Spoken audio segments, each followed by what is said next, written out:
আল্লাহ তাআলা ইচ্ছা করলে তাকে দুনিয়াতে কিছু শাস্তি দিবেন, ইচ্ছা করলে তাকে আখিরাতে কিছু শাস্তি দিবেন, আর ইচ্ছা করলে তাকে মাফ করে দিবেন। যদি কি হয়, ঈমান হইয়া ফাসিক হয়, বলেন ইচ্ছা হলে কি করে দিবেন, মাফ করে দিবেন। ইচ্ছা হলে দুনিয়াতে কিছু শাস্তি দিবেন, ইচ্ছা হলে আখিরাতে কিছু শাস্তি দিবেন। লেকিন শেষ তক কোথায় যাবে, জান্নাতে যাবে। আর যদি এক নাম্বার ঈমান না থাকে, কাফের। আর পাগড়ি থাকলেও ঈমান না থাকলে কাফের। বলেন কি বলছি বলেন। যদি পাগড়ি আছে ঈমান নাই, বাবড়ি আছে ঈমান নাই, জুব্বা আছে ঈমান নাই, কামের পাশ আছে ঈমান নাই, কেউ না হাজি সাহেব, হাজি রফিক সাহেব, হাজি রফিক সাহেব চাইতে বসতে। ঈমান না থাকলে কাফের। বলেন ঈমান না থাকলে কি, কাফের। সোজা হিসাব। ঈমান না থাকলে জান্নাতে যাবার আর কোনো সিস্টেম কি। আর ঈমানের জন্য সবগুলোকে মানা জরুরি নয়, সবগুলোকে অস্বীকার করা জরুরি নয়। একটাকে অস্বীকার করলেও ঈমান নাই, একটাকে অস্বীকার করলেও কি নাই বলেন। ঈমান যাওয়ার জন্য, কাফের হওয়ার জন্য একটা গেলেই সারে। পুরো বেলুনের সব বাতাস যাওয়ার জন্য কয়টা ছিদ্র যথেষ্ট? একটা ছিদ্র কি। এই জন্য কুফরির একটা ছিদ্রই, ইনকারু মা যা বিহি রসুল, রসুল যা যা নিয়ে এসেছেন আর একটাকেও যদি কেউ অস্বীকার করে, এই লোকটা কাফের। একটাকে অস্বীকার করলেও কি বলেন, কাফের। এবার ইসলামের কোনোটাকে যদি অস্বীকার করে, কাফের। আর যদি না মানে, বলেন যদি কি ফরজ ওয়াজিব না মানে, বলেন তাহলে এই লোকটা হলো ফাসিক। অস্বীকার করলে কি, আর না মানলে কি। আর ফাসিকের জন্য কি বরাদ্দ, শাস্তি অথবা ক্ষমা। আর কাফেরের জন্য কি বরাদ্দ, চিরস্থায়ী জাহান্নাম। আল্লাহ আমাদেরকে কুফরি থেকে বাঁচান। এজন্য রাসূল করিম সাল্লাল্লাহু তাআলা আলাইহি ওয়াসাল্লাম নিজেই দোয়া করতেন, আল্লাহুম্মা ইন্নী আউযু বিকা মিনাল কুফরি ওয়াল ফাকরি। আল্লাহ আমাকে কুফরি থেকে বাঁচান, আল্লাহ আমাকে দারিদ্রতা থেকে বাঁচান। এই দুইটা থেকে রাসূল পানা চেয়েছেন। কুফরি আর দারিদ্রতাকে একসাথে মিলিয়ে দিয়েছেন, কারণ দারিদ্রতা মানুষকে কুফরি পর্যন্ত পৌঁছিয়ে দেয়। দারিদ্রতা মানুষকে কি করে, কুফরি পর্যন্ত পৌঁছিয়ে দেয়। তো রাসূল কুফরি থেকে পানা চেয়েছেন। এজন্য কুফরি থেকে পানা চাওয়া দরকার। শিরিক থেকে, কুফরি থেকে পানা চাওয়া দরকার। দরকার না, দরকার না। আমরা কত কিছু থেকেই পানা চাই, কত কিছু থেকেই পানা চাই, লেকিন সবচেয়ে বেশি দরকার ছিল শিরিক থেকে পানা চাওয়া, কুফরি থেকে পানা চাওয়া। যেমন ধরেন পুকুরে মাছ ধরে, পুকুরে সেচ দিছে, সেচ পানি সব তুলে ফেলছে, এখন কাদা মাটিতে মাছ ধরে, হাজারো মানুষ নামে। এরকম পুকুর দেখছেন কি না তারা? পুকুরে সেচ দিলে কি হয়, কাদা মাটিতে মানুষ মাছ ধরে না? তো অনেক মানুষ মাছ ধরে, অনেক মানুষ দুপারে দাঁড়ায় দাঁড়ায় তামাশা দেখে, চতুর্পাশে দাঁড়ায় দাঁড়ায় কি দেখে, তামাশা দেখে। এখন হঠাৎ করে কি একটা যেন কাদা থেকে বের হয়ে গর্তে ঢুকে গেছে। তো সবাই বলে উঠছে একসাথে, আমি দেখছি একটা বড় মাগুর মাছ ঢুকছে। সবাই একসাথে বলছে একটা মাগুর মাছ ঢুকছে। চারোপার থেকে একসাথে চিৎকার দিছে, মাগুর মাছ, মাগুর মাছ। 3 বছরের একটা বাচ্চা, মেয়ে বাচ্চা বলতেছে, আমি দেখছি সাপ ঢুকছে। এবার বলুন তো দেখি, কতজনে বলছে মাগুর মাছ? 99 জনে বলছে মাগুর মাছ, একজনে বলছে কি। এবার কে কে ওই মাগুর মাছের জন্য হাত দিবে? কেন? যদি সাপ হয় কি বলবে বলেন? আচ্ছা, এখানে মাগুর মাছ বলে হাত দেয় না কেন? উত্তর দেন। মাগুর মাছ একটা না পাইলে আর কি এমন হইল? এটা না পাইলে আর কি হবে? এটা পাইলাম না, অসুবিধা কি? কিন্তু যদি সাপ হয় তাহলে তো ধ্বংসাত্মক।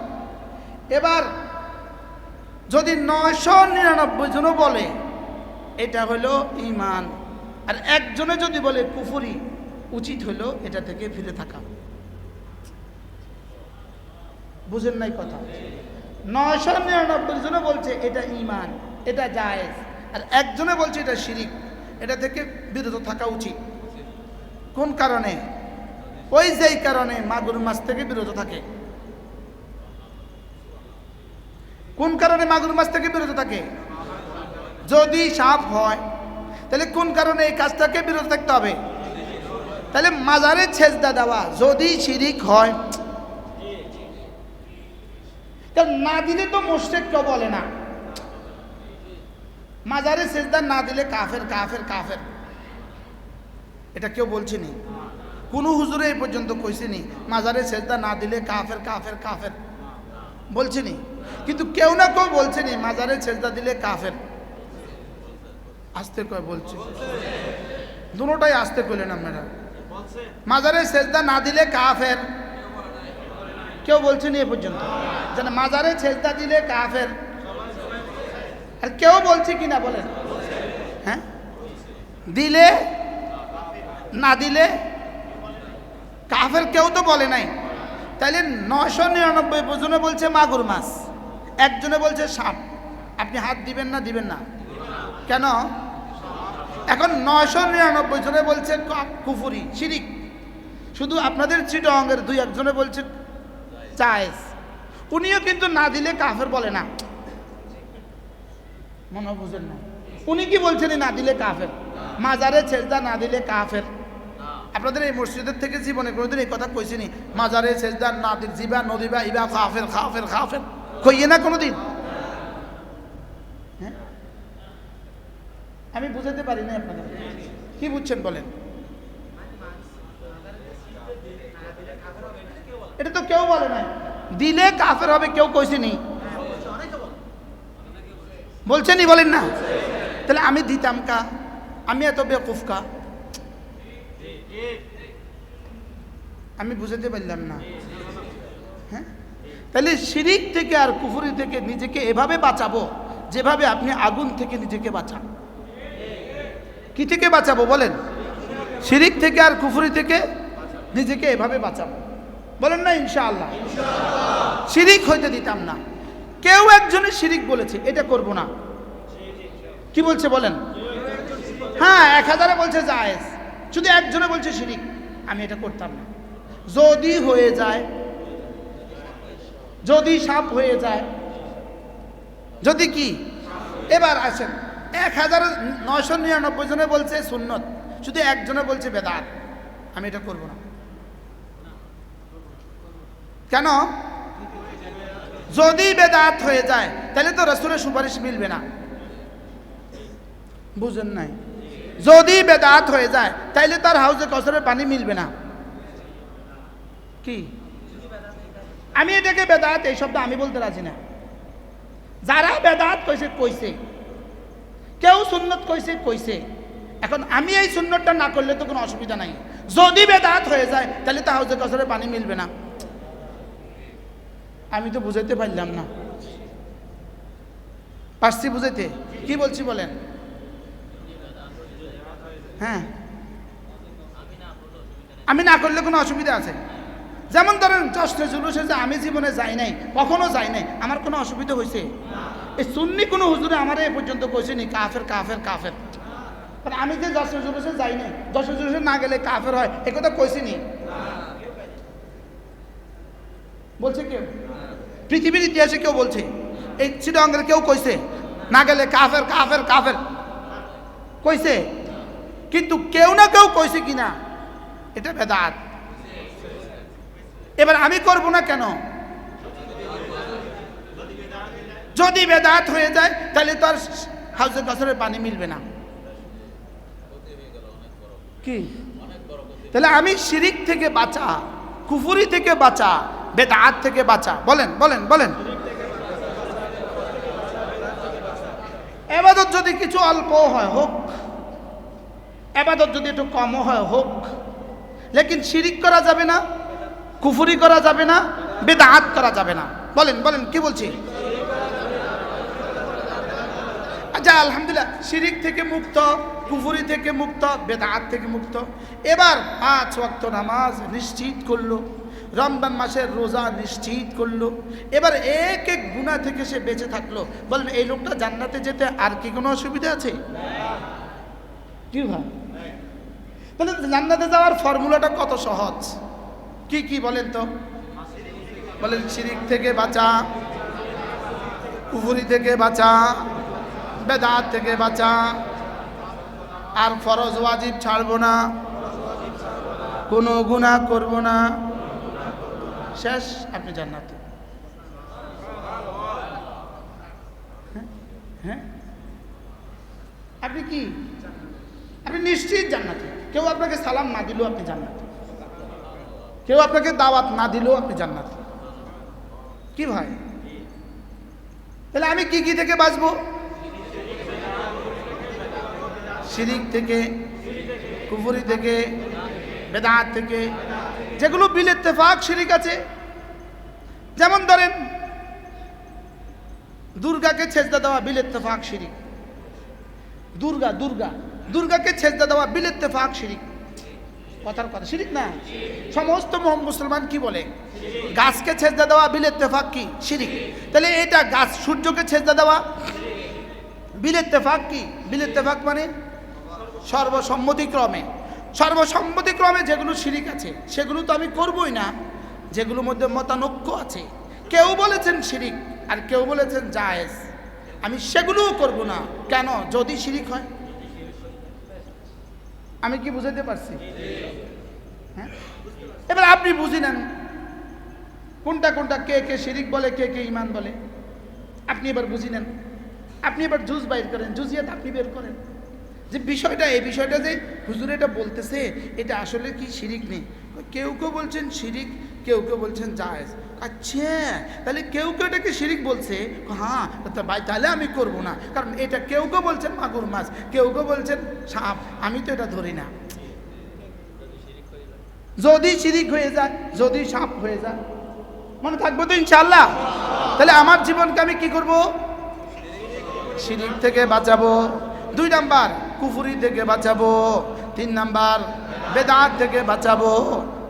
আমার মন চায় এই আপনাদের চিটাগাঙ্গের ওলামাকে তাগরে জিগায়, ওবা বেদাতের একটা উদাহরণ দাও চাই।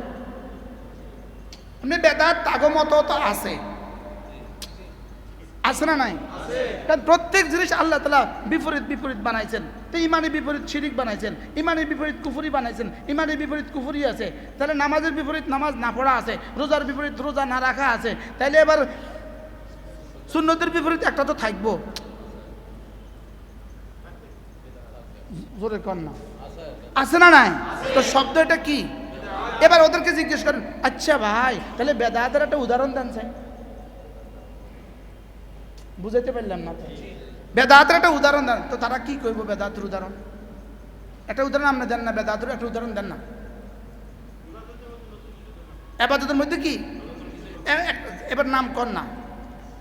যেমন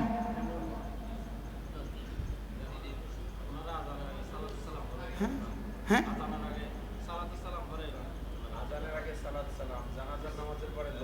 এগুলো কি? তো ওনাদেরকে জিজ্ঞেস করেন না যে বেদাতের একটা উদাহরণ দেন না। তো কোনোটাই যদি বেদাত না হয় তো বেদাত কিল্লে বানাইছে, এই শব্দ আসলো কেন? কইব মাইক করেছে বেদাত, মাইক মাইক কি বলবো? উদাহরণ দিব কি? তো মাইক আমরা কি এটাকে সুন্নতের মোকাবেলা দাঁড়া করাইছি? এটাকে আমরা শরীয়ত বানাইছি? এটা কি দুনিয়ার বিষয় না আখিরাতের বিষয়? এটা কি ইসলামের বিষয় না বিজ্ঞানের বিষয়? তো এটা বেদাতের উদাহরণ হয় কেমনে? যেমন ধরেন একটা কথা 12 রবিউল আউয়াল 1000 লাইলাতুল কদরের চেয়েও শ্রেষ্ঠ। এখন তো নাউজুবিল্লাহ কইছেন, কদিন আগে তো সুবহানাল্লাহ কইছেন। আচ্ছা, এই কথাটা যদি কোনো আলেমে দিন বলে, কোনো মৌলবী যদি এই কথাটা বলে লাইলাতুল কদর শ্রেষ্ঠ, এটাকে কে বলছে? কে বলছে বলেন? আচ্ছা, লাইলাতুল কদর থেকে 12 রবিউল আউয়াল 1000 গুণ শ্রেষ্ঠ, এই কথা কে বলছে? আচ্ছা, চিটাগাংয়ের কোনো মৌলবী বলেন না, চিটাগাংয়ের কোনো কি, এখন আপনি আল্লাহটা মানবেন না চিটাগাংয়ের কোনো মৌলবীরটা মানবেন? বুঝতেছে তো? হ্যাঁ, আমি কারটা মানবো? হ্যাঁ, আচ্ছা, সকল ঈদের সেরা ঈদ, এটা যেমন আমি যদি মুশতাকুর নবী বলি সকল ঈদের সেরা ঈদ, আপনি জিজ্ঞেস করা উচিত, হুজুর আপনি যে কথাটা বলছেন এটা কি আপনি বলছেন না রাসূল বলছেন? জিজ্ঞেস করা উচিত। যদি হুজুর রাসূল বলে সকল ঈদের সেরা ঈদ, আমান্না সাল্লাম না, মাথার উপর রাখলাম। আচ্ছা, আমনে বলেন, আমনের কথা আমি মানতাম কিতাম? বুঝাতে পারলাম না তো, কি বলবেন বলেন, কি বলবেন? হুজুর এটা আমনে বলছেন না রাসূল বলছেন, বুঝাই কোন বলেন, আবার বলেন, এটা আপনি বলেছেন না রাসূল বলেছেন? আচ্ছা, বারের রাসূলের ওফাত তারিখটা কবে, এদেরকে একটু জিজ্ঞেস করেন, হুজুর রাসূলের মৃত্যু দিবস কবে? সবাই বলেন, আবার বলেন। তো আমার আব্বার মৃত্যু দিবসে আমার ঈদের দিন কেমনে হয়? বুঝছেন নি? আপনি বুঝছেন নি কি বলছেন? আব্বার মৃত্যু দিবসে আমি খুশি করি না বেজার হই, শোকাহত হই না খুশি হই? এবার 12 রবিউল রাসূল কি ওফাত দিবস, রাসূলের ওফাত দিবস কোনটা? আবার বলেন। তাহলে রবিউল আউয়াল রাসূলের শুধু মিলাদের মাস না ওফাতের মাসও? কই আমরা কথা কন না তো, মিলাদের মাস ও না ওফাতের মাস ও? তাহলে রবিউল আউয়াল মাস কি মাস বলেন? রাসূলের জন্মের মাস, আর কি রাসূলের ওফাতের মাস। এবার জন্ম আর ওফাত যদি একসাথে জমা হয়, খুশি হয় না শোক হয়? আব্বার মৃত্যু দিবস, ছেলের জন্ম দিবস, আজীবন এই দিবসটা কি শোকের না খুশির? আপনার বিয়ের দিবস আব্বার মৃত্যু দিবস, আপনার বিয়ের দিবস আব্বার মৃত্যু দিবস, এবার এটা শোকের না খুশির? বুঝতে পারলাম না, পাচ্ছেন বুঝতে? আব্বার মৃত্যু দিবসে আমার বিয়ের দিবস হইতে পারে না? হ্যাঁ, ডিসেম্বরের 24 তারিখ মাসালান আমার আপন খালু উনি ইন্তেকাল হয়ে গেছে, আল্লাহ তার কবরকে জান্নাতের টুকরো বানিয়ে দেন। 1983 সালে ওনার বিয়ে হয়েছে চকবাজার, ঢাকা চকবাজারে বিয়ের মজলিসে বসছে, এই বিয়ে পড়াবে, ঠিক এমন সময় ফোন আসছে ওনার আব্বা ইন্তেকাল হয়ে গেছে। শুধু মজলিসে ইজাবার কবুল হয়েছে, হওয়ার সঙ্গে সঙ্গেই নাইমা গাড়িতে উঠে গেছে, মিয়া বিবি গাড়িতে উঠছে কোথায় যাওয়ার জন্য? জানাজা যাওয়ার জন্য। এখন বলুন তো দেখি, আজীবন এই দিবসকে কি তারা বিয়ের খুশি মানাবে না আব্বার শোকে শোকাহত? কি লেগা? খুশি আর শোক যদি একসাথে হয় কোনটা প্রাধান্য পায়? শোক কি পায়? এবার বলুন তো দেখি, 12 রবিউল আউয়াল আমাদের জন্য কি? তো শোক আবার ঈদ হয় কেমনে? ঈদ হইয়া এটা আবার সর্বকালের সকল ঈদের সেরা ঈদ হয় কেমনে? বুঝাইতে পারছি? ক্লিয়ার না? ক্লিয়ার হন না, সব ক্লিয়ার? হ্যাঁ, অল ক্লিয়ার। এখন যদি বলেন হুজুর কেউ তো বলেন খুশি, আমি বলছি জাস্ট ওকে, কেউ বলছেন খুশি, এবার শোক বলছে কিনা কেউ জোরে বলেন, শোকও বলছে কিনা কেউ? এবার কতজনে বলছে শোক? আর 999 জন, বলেন কতজন? এবার খুশি বলছে, ঈদ বলছে কতজন? একজন। এবার আপনি কোনটা মানবেন? কিনলে আপনি এখন ঈদটা মানবেন না যদি সাফ হয়? যদি কি হয়? যদি সাফ হয়, তাহলে রাসূলের ওফাত দিবসে শোকের পরিবর্তে আমি যদি খুশি করি, যদি রাসূল নারাজ হয়? আমি বুঝাইতে পারলাম না। যদি রাসূল কি হয় বলেন? আর বাকি যদি ওখানে খুশি না হই, খুশি না এই কি বলে এটাকে অনুষ্ঠান না করি, তাইলে তো কেউ আমার কাফের কয় নাই এ পর্যন্ত। কেউ তো পৃথিবীতে বলে নাই যে 12 রবিউল আউয়ালে ঈদ না করলে কাফের, এটা তো কেউ বলে নাই। বাকি 12 রবিউল আউয়াল যে শোকের দিবস এটা বলছে কিনা ইতিহাস? কোন কোন ইতিহাস বলছে? পৃথিবীর সব ইতিহাস বলছে কিনা বলেন? পৃথিবীর সমস্ত ইতিহাস 12 রবিউল আউয়ালে রাসূলের ওফাত দিবস বলছে কিনা বলেন? এই কথাটাকে এখন তারা যখন বুঝছে কি রে আসলে তো ঠিক, শোক দিবসে আমরা খুশির দিবস বানাইলাম, তাহলে আমাদেরকে তো মানুষ খারাপ বলবে, কিন্তু শোকের দিবসে খুশি হয় কেমনে? এই জন্য নতুন নতুন আরেকটা বানাইছে। এক মিথ্যা ঢাকার জন্য 1000 মিথ্যা। নতুন আরেকটা বানাইছে, রসুল মরেন নাই। রসুলের ওফাত দিবস কোত্থেকে আসবে? রসুল তো মরেন নাই, রসুল তো জিন্দা নবী। এবার আমার প্রশ্ন, রসুল যদি জিন্দা নবী হন তো জিন্দা নবীর নি দাফন করছে? মাতে না, হাও কন্যা নাও কন্যা, তো জিন্দা নবীর নি দাফন করছে। মদিনায় তৈয়বায় রওজা আথারে কারে দাফন করছে? জিন্দা নবীরে দাফন করছে না ওফাত হওয়া নবীকে দাফন করছে? জিন্দা নবী, জিন্দা ফিফিলিকাকে দাফন করা যায়? জিন্দা বিড়ালকে দাফন করা যায়?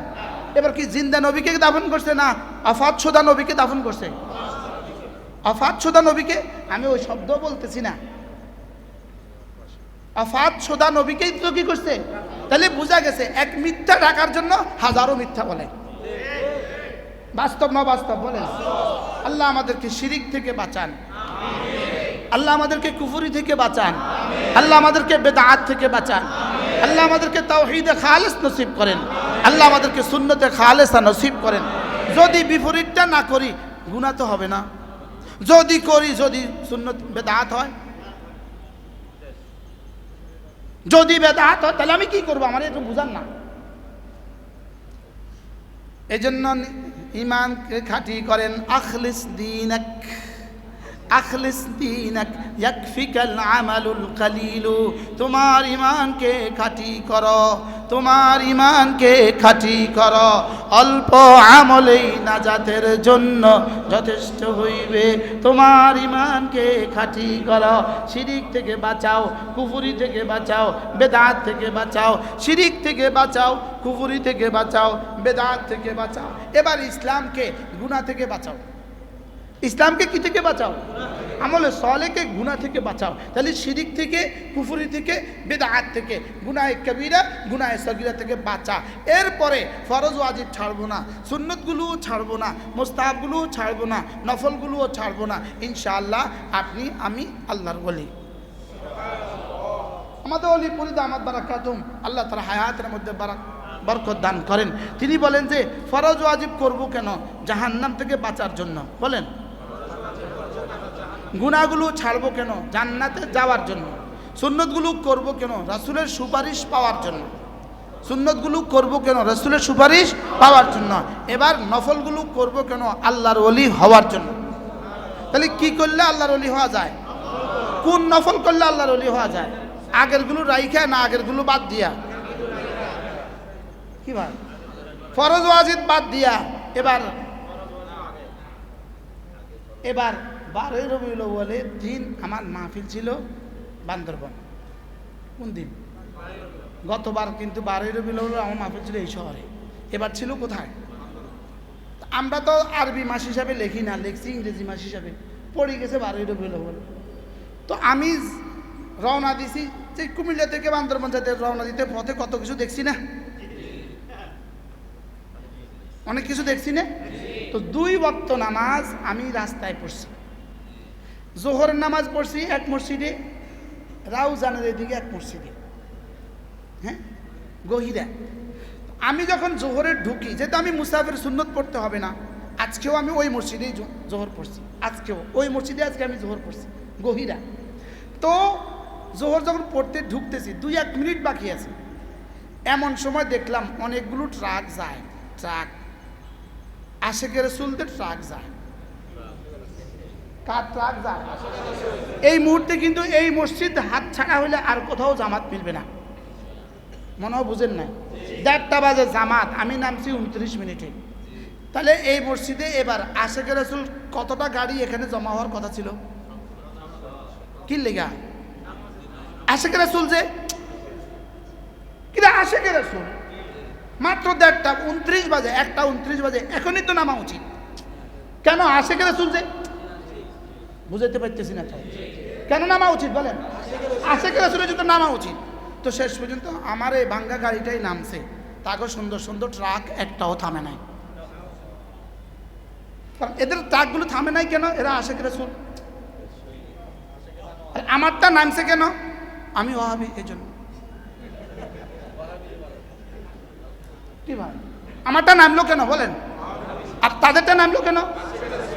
তাদেরটা যে আশেকের রাসূল, এই জন্য নামতে হয় না। তাহলে আশেকের রাসূল হলে আর নামাজ পড়তে হয় না। তো যেই নামাজে আশেকের রাসূলকে পড়তে দেয় না, এই আশেকের রাসূলের ঠিকানা কি হবে? আমার একটু বুঝাই কর না, আমি বুঝাইতে পারি নাই।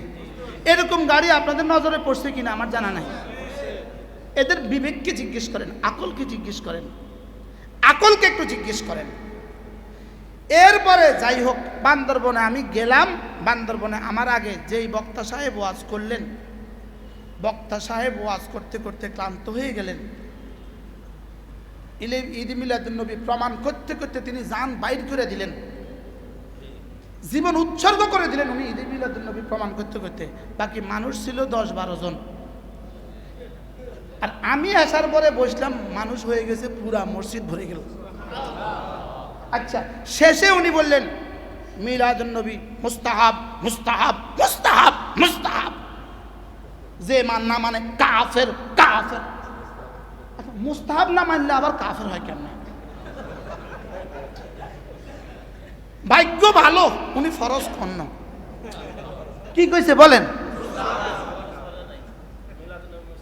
কি কি বলেন? মিলাদুন্নবী কি না মানলে কি? মিলাদ থেকে বাঁচান। এরপরে বলতে বলতে বলছি, আল্লাহ আমাকে জুলুম থেকে বাঁচান, আমি যেন জীবনে জুলুম না করি, আমি যেন জীবনে জুলুমের শিকারও হয়ে না যাই, আমি যেন জুলুম না করি, আমি যেন জুলুমের কি শিকারও হয়ে না যাই। আল্লাহ আমাকে জুলুম থেকে বাঁচান, জেল জুলুম থেকে বাঁচান। এরপরে সিদ্ধান্ত নিয়েছি আর দোয়া করব, আল্লাহ মোহলিক বিমারি থেকে বাঁচান, মোহলিক বিমারি থেকে বাঁচান। হযরত নানুপুরি রহমতুল্লাহ আলাইহি, হযরত মাওলানা জবিরউদ্দিন নানুপুরি রহমতুল্লাহ, হুজুর সবসময় একটা দোয়া করতেন, আল্লাহ অন্যায়ভাবে জীবনে কখনো জেলে দিও না, জীবনে কখনো কি। এই দোয়াটা যখন হুজুর করতেন আমাদের খুব বেশি ভালো লাগতো না, মানে খুব বেশি আবেগ দিয়ে আমিনও বলতাম না। প্রত্যেক দিন এক দোয়া, প্রত্যেক দিন এক দোয়া। কি দোয়া? আল্লাহ আমারে অন্যভাবে জেলে দিও না। কিন্তু যখন আমি জেলে গেছি তখন বুঝছি যে আসলে এই দোয়ার দরকার কত ছিল। কি ভাই, এখন তো আমি বারবার বলছি শিরিক থেকে বাঁচান, আপনাদের কাছে কিন্তু বেশি ভালো লাগে না, আপনাদের কাছে কিন্তু বেশি ভালো লাগে না। লেকিন এক জাররা শিরিক নিয়ে কবরে গেলে জাহান্নাম ছাড়া কোনো রাস্তা নাই। এক জাররা কুফরি নিয়ে কবরে গেলে জাহান্নাম ছাড়া কোনো রাস্তা নাই। এক জাররা বেদাত নিয়ে কবরে গেলে আল্লাহ রাসূলের শাফাআত মিলবে না, হাউজে কাউসারের পানি মিলবে না। বলেন কি মিলবে না? বলেন। তাহলে এগুলো থেকে বাঁচার দরখাস্ত করা কতটা জরুরি? জেলে গেছি আর বুঝে আসছে কি।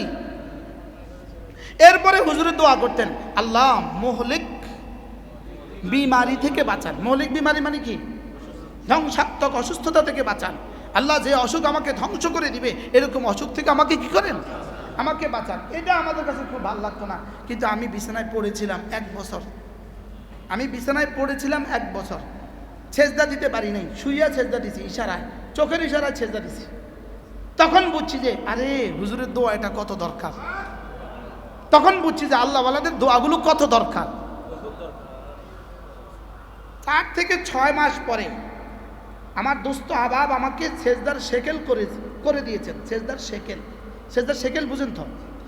সেজদারের আকৃতিটা আমাকে 2-3 জনের ধরে এভাবে উপর করে শোয়া, আমার হাত পাগুলো এভাবে ভাঁজ করে দিয়া আমাকে সেজদার শেকেল করে দিয়েছেন। তখন বুঝছি সেজদার মজা কত। কি হয়? তাইলে আমি শিরিক থেকে বাঁচা, কুফরি থেকে বাঁচা, বিদআত থেকে বাঁচা, গুনাহে কবিরা থেকে বাঁচা, গুনাহে সগীরা থেকে বাঁচা, আর কি মোহলিক বিমারি থেকে বাঁচা, আর কি জেল জুলুম থেকে বাঁচা, হাসপাতালের জিন্দেগি থেকে বাঁচা। এরপরে হুজুর দোয়া করতেন, আল্লাহ জীবনের আখেরি নামাজটা জামাতের সাথে পড়ার তৌফিক দিও। আপনি বলুন তো দেখি এই শব্দের মধ্যে কি কি আছে, কি কি নাই? এই শব্দের মধ্যে তো সব আছে, যে আল্লাহ আমাকে প্যারালাইসিস করে দিও না, আছে না নাই বলেন? আল্লাহ আমাকে এতটা অসুস্থ করে দিও না যেন আমি দাঁড়াতে না পারি। তাহলে এক শব্দের মধ্যে আরও কত হাজারো দোয়া রয়ে গেছে। আল্লাহ আমাদের প্রত্যেককে জীবনের শেষ নামাজটাও জামাতের সাথে পড়ার তৌফিক দান করেন। জীবনে যদি শেষ সময় যদি আইসিইউতে শোয়া রাখে 4 মাস, তা আপনি নামাজ পড়বেন কিভাবে? তাহলে জামাতের সাথে নামাজ পড়ার তৌফিক দেন, এর অর্থ তো হলো আল্লাহ আমার জীবনের শেষ সময় আমাকে আইসিইউতে নিও না। বাস্তব না বাস্তব বলেন? এর মধ্যে এটাও আছে কিনা বলেন?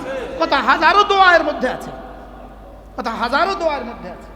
খুদা না খাস্তা আপনাকে প্রশাসন ঘর থেকে বের হতে দিচ্ছে না, তা আপনি জীবনের শেষ নামাজ জামাতের সাথে পড়বেন কেমনি? তাহলে আল্লাহ আমার জীবনের শেষ নামাজটা আমাকে জামাতের সাথে পড়ার তৌফিক দান করেন। মেরে ভাইও পায়ে ধরে বলি, দলাদলি করার কোনো সময় নাই। গলাগুলি করেন, দুশ্মন এসে গেছে, দুশ্মন এসে গেছে। পার্বত্য চট্টগ্রাম নিয়ে যাওয়ার রাস্তায়, পার্বত্য চট্টগ্রাম যদি ক্ষুধা না খাস্তা আমাদের থেকে নিয়ে যায়, বার্মাতে মুসলমানদের যে পরিণতি হয়েছে চট্টগ্রামের মুসলমানদের সেই পরিণতি হবে। আর কত দলাদলি করব, আর কত গলাগুলি করবেন? দলাদলি করব না গলাগুলি করব বলেন? এই জন্য দলাদলি করব না, গলাগুলি করব।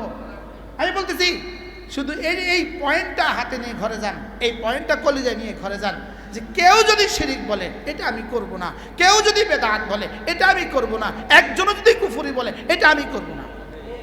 ঠিক আছে না ইনশাআল্লাহ? বলেন ইনশাআল্লাহ। আল্লাহ আমাদের সকলকে বুঝা মানা সহজ করে দেন। মেরে ভাইও মূল বিষয় হলো আমার নফস, মূল বিষয় হলো নফস। মূল বিষয় হলো কি? وأما من خاف مقام ربه ونهى النفس عن الهوى وأما من خاف مقام ربه ونهى النفس عن الهوى فإن الجنة هي المأوى।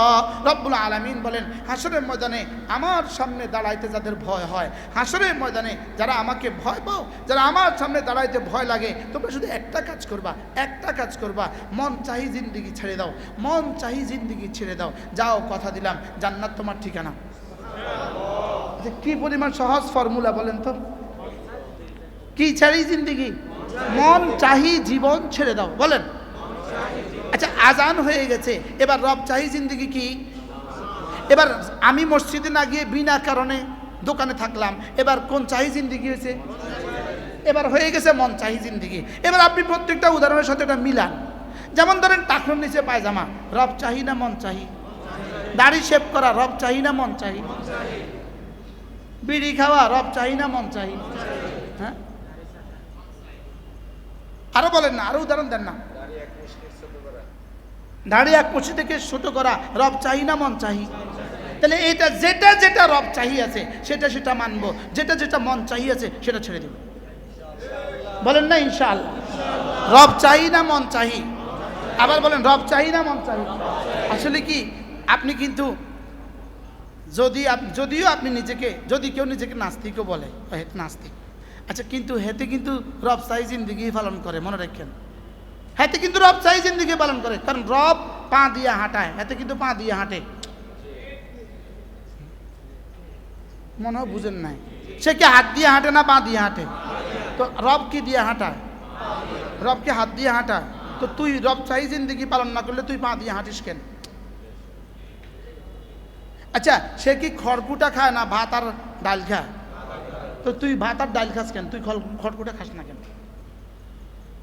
আমি মনে বুঝাতে পারি নাই। আমি চির স্বাধীন না, আমি চির স্বাধীন না, আসলে আমি স্বাধীন না। বলেন আমি কি না বলেন? আচ্ছা, আমি যদি স্বাধীন হইতাম তাহলে আমার কি প্যারালাইসিস হইতো? আমি যদি স্বাধীন হইতাম আমার দাঁত কি নড়তো? আমি যদি স্বাধীন হইতাম আমার দাড়ি কি পাকতে দিতাম আমি? আচ্ছা, আমি স্বাধীন হইলে আমি দাড়ি উঠতে দিলাম কেন? মনে হয় বুঝেন নাই। আমি স্বাধীন হইলে আমার দাড়ি আমি উঠতে দিলাম কেন? তো তুমি যদি তোমার আরেকজনের অধীনে না হও, তুমি যদি আল্লাহ তাআলার অধীনে না হও, তো তুমি দাড়ি উঠা ঠেকাও।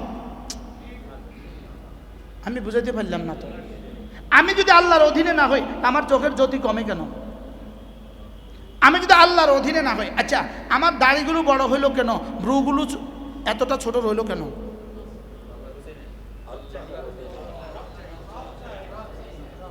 রব চাইছে। এখন বিজ্ঞান জবাব দেয় হরমোন, হরমোন। একটা শব্দ শিখছে, হরমোন, হরমোন। এটা বড় হয়েছে কেন? হরমোনের কারণে। এটা ছোট হইলো কেন? হরমোনের কারণে। তো দাঁত বড় হইলো কেন? হরমোনের কারণে। এখানে এসে থেকে গেল কেন? তোর বাপের কারণে।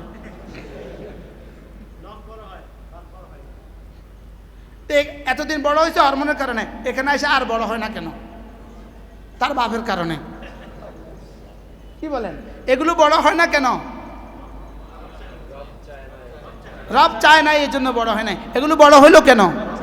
তা আমি কি আমার চাহিদা মতে না আমার রবের চাহিদা মতে? নখগুলো এত ডিস্টার্ব দেয়, এত বড় হয়, এগুলো তোমার ইচ্ছা মতো এগুলো এই বড় না হয়ে থাকতে পারে না? তাহলে বুঝা গেছে তুমি তোমার ইচ্ছায় নয় আসলে। বুঝেন নাই কথা? আমি পুরা স্বাধীন নই। আমি কি নই বলেন? আমি পুরা কি নই? স্বাধীন নই। আসলে আমি আরেকজনের ইচ্ছার অধীন। এবার রব কিছু বিষয়ে আমার কোনো ইচ্ছা দেন নাই, কিছু বিষয়ে আমার কোনো ইচ্ছা দেন নাই। আমি পুরুষ হওয়ার ব্যাপারে আমার কোনো ইচ্ছা নাই, আমার সুন্দর হওয়ার ব্যাপারে আমার কোনো ইচ্ছা ছিল না, আমি লম্বা হওয়ার ব্যাপারে আমার কোনো ইচ্ছা ছিল না, আমি ছোট হওয়ার ব্যাপারে আমার কোনো ইচ্ছা ছিল না। 1974 সালে আমার জন্মের ব্যাপারে ভাই ভাগ্য ভালা, আমারও যখন গুমে রাখছে বারবার এসে জিগায় জন্ম তারিখ কবে। কোনো রকমে যদি 71-এর আগে মিলাইতে পারতো তাইলে শেষ ছিল, কিন্তু শুধু জিগায় কি 1374। এটা কইতে কইতে জিব্বা ফোন এসেছে 1374 1374 1374। তো কতদিন পরে কয় আইডি কার্ড দিলাম, কয় জন্ম নিবন্ধন দিলাম, কয় জন্মের কি নাম, জন্ম সনদ, ডিজিটাল সনদ, জন্মের ডিজিটাল সনদ দিলাম, সব দিয়ে এবার ঠিক হয়েছে না 1374। যদি 71-এর আগে হইতাম তাহলে কি হয়ে যেত? তাহলে 60 ছিল। আল্লাহ বাঁচাই দিছে। আচ্ছা, আমি যে 71-এর পরে জন্ম হয়েছে আমার স্বাধীনতা আছে? এবার আমি আপনাকে একটা কথা জিজ্ঞেস করি প্রসঙ্গক্রমে, আল্লাহর কাজ আমার জন্য শরীয়ত না আল্লাহর কথা আমার জন্য শরীয়ত? জোরে বলেন। আল্লাহর কথা কি? শরীয়ত। এবার রাসূলের কাজ আমার জন্য শরীয়ত না রাসূলের কথা আমার জন্য শরীয়ত? কাজ এবং কথা দুটোটা। রাসূলের কাজ রাসূলের কথা দুটোটা আমার জন্য কি? স্পষ্ট। আল্লাহর কাজ শরীয়ত না, আল্লাহর কাজ। আল্লাহ আসমান বানাইছে, আল্লাহর কাজ। এটা আমার জন্য কি কি শরীয়ত? আল্লাহ জমিন বানাইছে, আল্লাহর কাজ। এটা আমার জন্য কি কি শরীয়ত? প্রশ্ন, আল্লাহর কাজ আমার জন্য কি নয়? 2 নাম্বার রাসূলের কাজ। এবার রাসূলের কথা। এবার রাসূলের মিলাদ কার কাজ?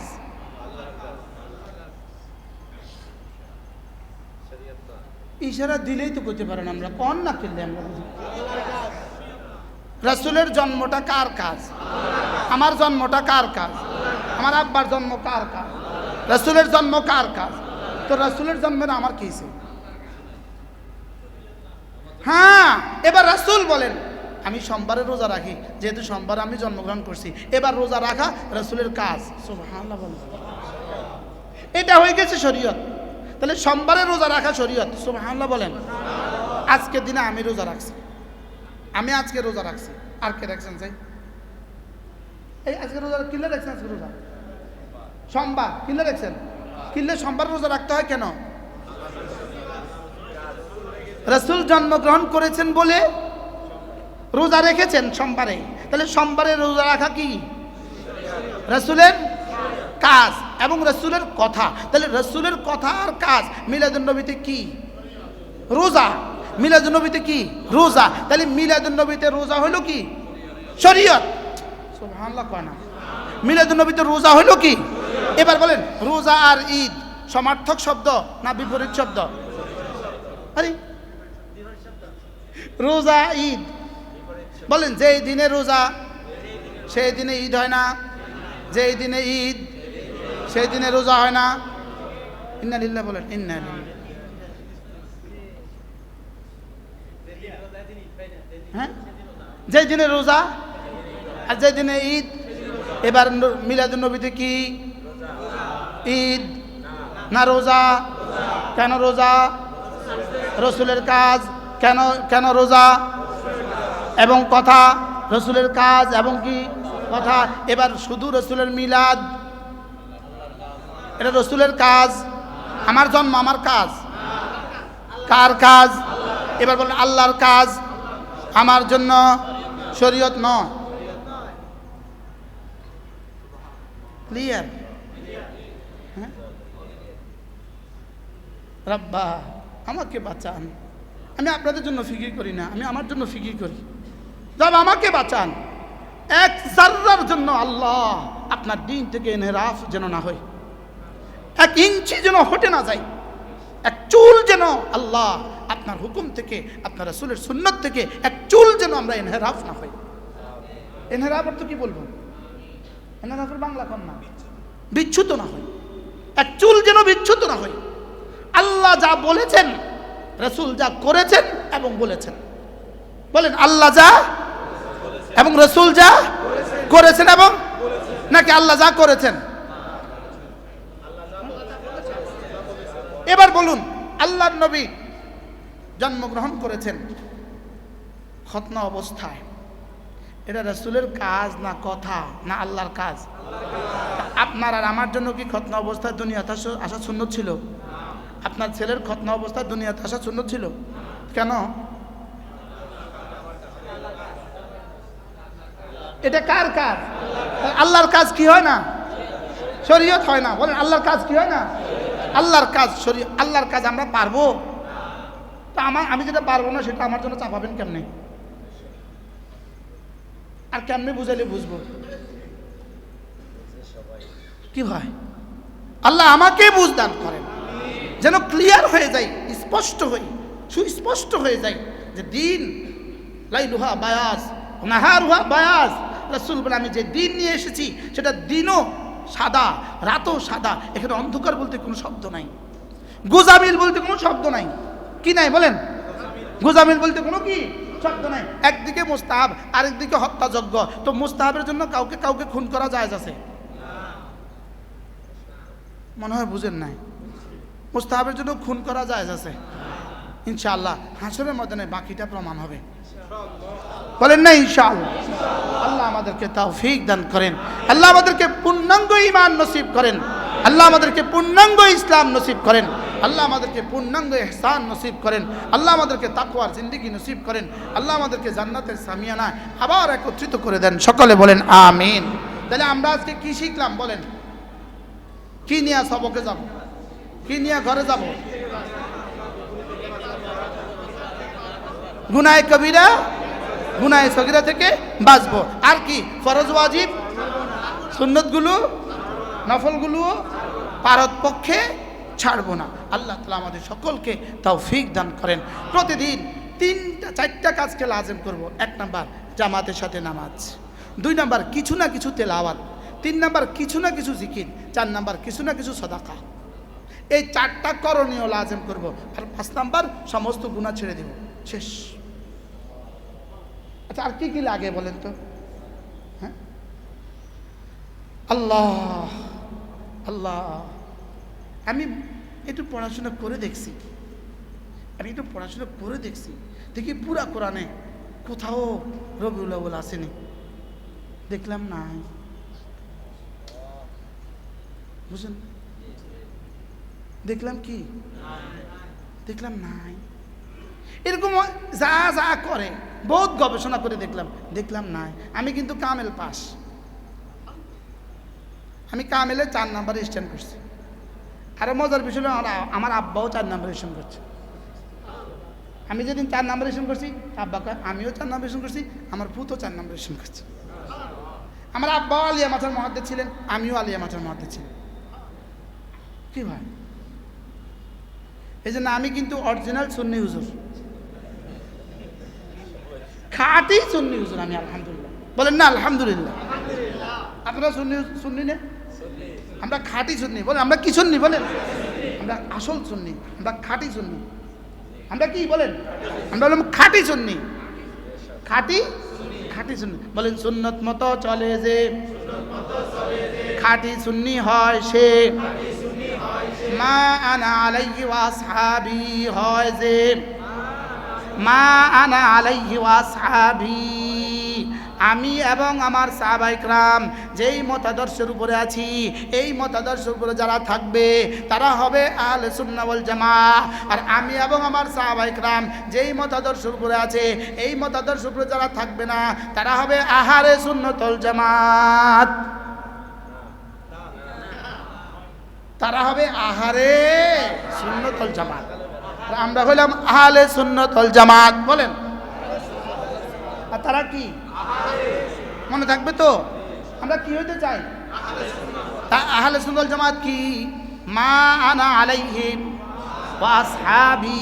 বলেন, মা আনা মানে আহলুস সুন্নাহ, ওয়া আসহাবি মানে ওয়াল জামাআহ। তাহলে মা আনা আলাইহি ওয়া আসহাবি, আমি এবং আমার সাহাবারা যেই মতাদর্শের উপরে আছে, এই মতাদর্শের উপরে যারা থাকবে তারা হবে আহলুস সুন্নাত ওয়াল জামাআহ। এই মতাদর্শ থেকে দূরে গিয়া যারা নাম দিবে আহলে সুন্নাত ওয়াল জামাত, এরা হলো বেগুনের মতো, গুণে ভরা বেগুন, গুণে গুণে ভরা বেগুন। গুনে গুনে ভরা কি? দানায় দানায় ভরা বেদানা, বেদাতে বেদাতে ভরা। এরা হলো চোরের স্ত্রীলিঙ্গ। কি বলছি বলেন? চোরের স্ত্রীলিঙ্গ কি কন্যা? বুঝেন না? বেটি চোরে কি কয়? চিটাঙ্গের ভাষা কন্যা। মাইয়া ফুয়া চোর হলে তারে কি কয়? মাইয়া ফুয়া চোর। মাইয়া ফুয়া চোর হলে কি বলে? কি লেগা? কি চুরি করছে? সুন্নত চুরি করছে। বলেন, সুন্নত চুরি করছে। তাহলে আমরা হলাম আহলুস সুন্নাহ ওয়াল জামাআহ, আহলে সুন্নাত ওয়াল জামাত, আহলে সুন্নাত ওয়াল জামাত। বলেন, আহলে সুন্নাত ওয়াল জামাত। রাসূল যা বলেছেন, রাসূল যা করেছেন, সাহাবায়ে কেরাম যা বলেছেন, তা যা করেছেন, সব যারা করে তাদের নাম হলো আহলে সুন্নাহ ওয়াল জামাআহ। এগুলো যারা না কইরা নাম দেয়, এরা হলো আহলে সুন্নাত ওয়াল জামাত। আহারে কি কি? আচ্ছা, নাম দিয়ে কি কাম? হ্যাঁ, নাম দিয়ে কোনো কাম আছে? আচ্ছা, এয়ারপোর্টে যাওয়ার সময় আপনি নাম দিলেন, নাম মুশতাকুর নবী, পাসপোর্ট আমি তাবলীগ জামাতের আমির সাহেব।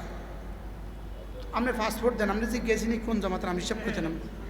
আপনি পাসপোর্ট লাগান, আপনি ভিসা দেন, আমি কিন্তু সুন্নি জামাতের নেতা, আমি জিজ্ঞেসিনি আমি সুন্নি জামাত, আপনি ভিসা লাগান। বুঝেন নাই কথা? বলেন, ইমিগ্রেশনে আপনার কি কি নাম দিয়ে চলবে? কোন নাম দিয়ে চলবে? কি কি লাগবে এখানে? Passport, visa. বলেন, আবার বলেন। তাইলে ঠিক এই ঠিক কবরের ইমিগ্রেশনে, হাসরের ইমিগ্রেশনে কোনো নাম দিয়ে কিছু হবে না। আচ্ছা, আপনি যদি বললেন এই কবরে মার রব্বুকা, আপনি কেন আমি ওহাবি, তোরে জিজ্ঞেসি তুই ওহাবি না সুন্নি। মার রব্বুকা, আপনি বললেন আমি ওহাবি। মা দিনুকা, আপনি আমি ওহাবি। বেকুব, তোমার জিজ্ঞেসি তুমি ওহাবি না শুনে, তোমার জিজ্ঞেসি মার রব্বুকা, তোমার জিজ্ঞেসি অমা দিনুকা। এবার আমরা জিজ্ঞেস ভাই মার রব্বুকা, আমি সুন্নি। তো এই নাম দিয়া ঝগড়া করার কাম কি? বুঝাইতে পারতেছি না তো। এই নাম দিয়ে ঝগড়া করার কাম কি? এখন নাম দিয়ে ঝগড়া চলতেছে কিনা বলেন না? নাম দিয়ে ঝগড়া। আচ্ছা, এবার বলেন তো, ওহাবি বন্ধুদের কবরের প্রশ্ন কয়টা? এবার বলেন, সুন্নি বন্ধুদের কবরের প্রশ্ন কয়টা? তো প্রশ্ন যদি এক হয় তাহলে বোঝা গেছে সিলেবাসও তো এক। সিলেবাস কি? আচ্ছা, ম্যাট্রিকের স্কুল বোর্ডের সব স্কুলের প্রশ্ন এক না দুই? তো সিলেবাস এক না দুই? কিনলে প্রশ্ন এক হলে কি হয়? সিলেবাস এক হয়। এবার ওহাবিদের প্রশ্ন কি? মার রব্বুকা ওমা দিনুকা ওমান হাযার রাজুল। এবার সুন্নিদের প্রশ্ন কি? মার রব্বুকা ওমা দিনুকা ওমান হাযার রাজুল। তো যদি প্রশ্ন যদি এক হয় তাহলে সিলেবাসও তো এক। তো কীর্তেন নাম দিয়ে, এরকম নাম দিয়ে ঝগড়া করেন কীর্তেন, কোনো দরকার নেই। আল্লাহ আমাদের সবাইকে বুঝ দান করেন। শিরিক থেকে বাঁচেন। শিরিক শিরিক আর কি? কুফরি আর কি? বেদাত আর কি? গুনাহ কবিরা, গুনাহ সগীরা। নাম যেটাই দেন দেন, বাস সোজা জান্নাত। লাগবে 5টা: পাসপোর্ট, ভিসা, টিকিট, ডলার, বিমান। লাগবে 5টা, কালিমা, নামাজ, রোজা, হজ, যাকাত। সুবহানাল্লাহ কয় না। লাগবে ফজর, জোহর, আসর, মাগরিব, এশা।